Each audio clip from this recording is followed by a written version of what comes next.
Hello there, this is M Cushnie Mansour, your writer on the run. I am a Canadian author from Brantford, Ontario. Today I'm going to be reading a children's story, Dragon Disarray. Okay, so we are going to start off. Once upon a time, in a land far away, lived a great dragon named Disarray. There he is. He pillaged and ravaged the crops in the field, to neither man nor woman would Disarray yield. The winter grew colder, the snow piled high, the time for Christmas celebrations drew nigh, but the people were starving, they had little will left. They no longer appealed to Disarray, he being stone deaf.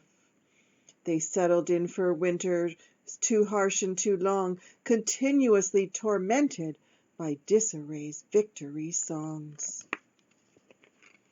Doesn't sound like a very nice dragon, does he? Something we must mention about Disarray's growing up. He never ever had enough on which to sup. His belly had continuously rattled and rolled. All the dragons teased him, so we are told. But now Disarray was happy, his belly was full. He thought the people's pleadings a pile of bull. Disarray kept eating the food that he'd gleaned. He kept growing larger till he almost burst his seams. Looks pretty big there, doesn't he, guys? The townspeople cowered behind their cottage walls, all but one, a 5-year-old who was puny and small. He decided to go see the awful thing that disturbed his sleep at night when it started to sing. 5-year-old Charlie, puny and small, up to Disarray's cave did crawl.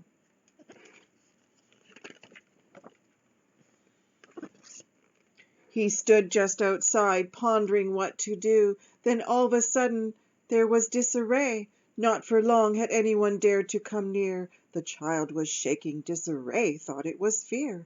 His lips curled up slightly as he got ready to roar. He'd send the child running away from his door.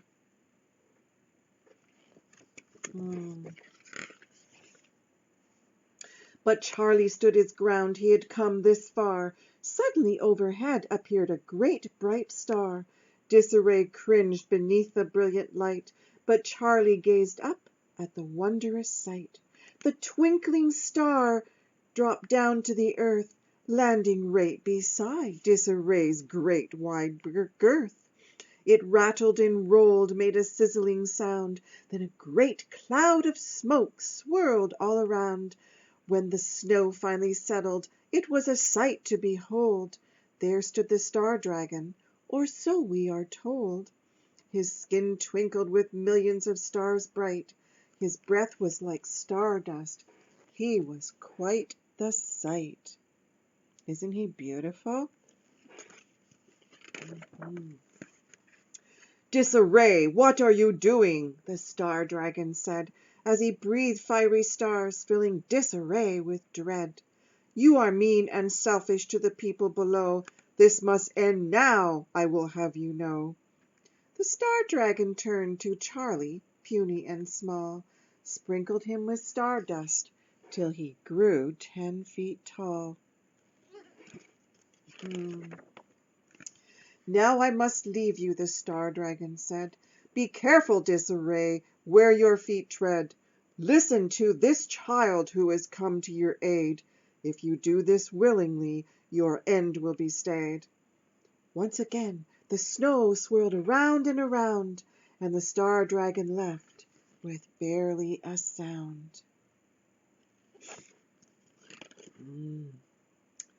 Disarray shook as he looked 10-foot Charlie in the eyes. He felt he was doomed. He started to cry. Charlie had only really come to stop Disarray from singing, but his crying was worse. Charlie's ears were ringing. He reached out a hand and touched Disarray's wing. Please don't cry, sir. I'd much rather you sing. Disarray shivered, his sobs came to a stop. Then Charlie to his knees before Disarray did drop. Whoops. Sorry about that. I'm kind of new at this. O great dragon on this mountain so high, please open your ears to the townspeople's cries. They are hungry, so hungry, their bellies rattle and roll. Their huge kettles are empty, their faces are droll. I ask you to return some of what you took. I know in my heart you're not really a crook. You're just a poor dragon gone slightly awry. You wouldn't really want to let us all die. Are things all that bad? Disarray dared to ask. Why send you with such an enormous task? Are there not big men who are tall and strong? I think this picture is terribly wrong.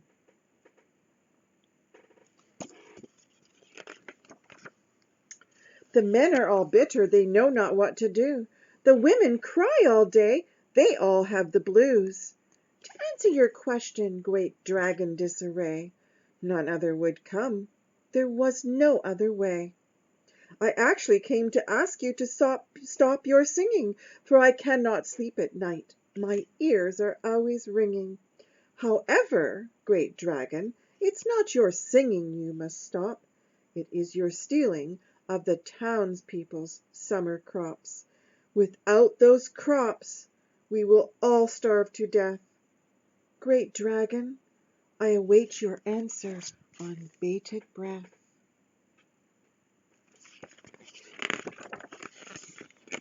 Disarray gazed at Charlie, standing 10 feet tall.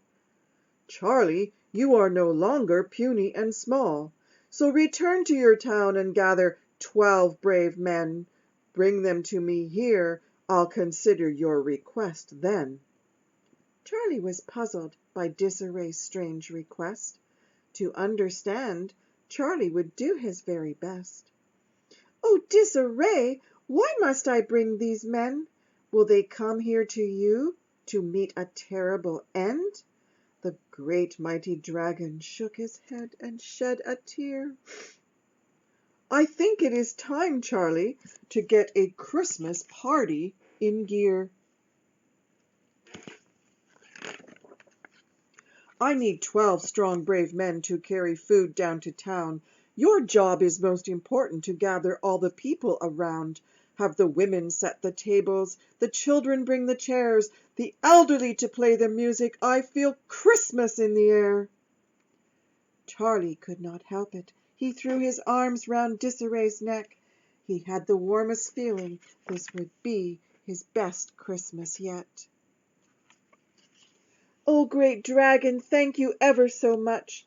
May I also play my fiddle as the finishing touch?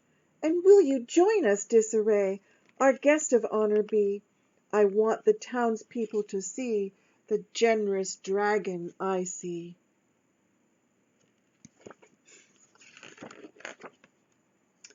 Disarray was humbled by Charlie, no longer puny and small. Yes, you may play your fiddle, I'll come when you call. But first you must ask the good people in town if they even want a dragon like me around. I see now that my behavior has been very bad. I apologize for making so many people sad. Thank you, great dragon. My music will beckon you. When you hear my fiddle play, you are next on the venue. Then make your entrance with the 12 men brave and strong, and lay the food before us on the wooden tables long. We will sit together to celebrate our Christmas feast. You'll have shown us your goodwill and given us your peace.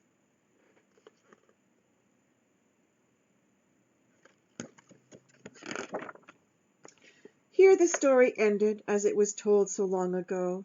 No one dares dispute it, or to say it isn't so. If you go to the little town where Charlie lived, puny and small, You'll see a sign at the entrance, Dragon Disarray welcomes you all.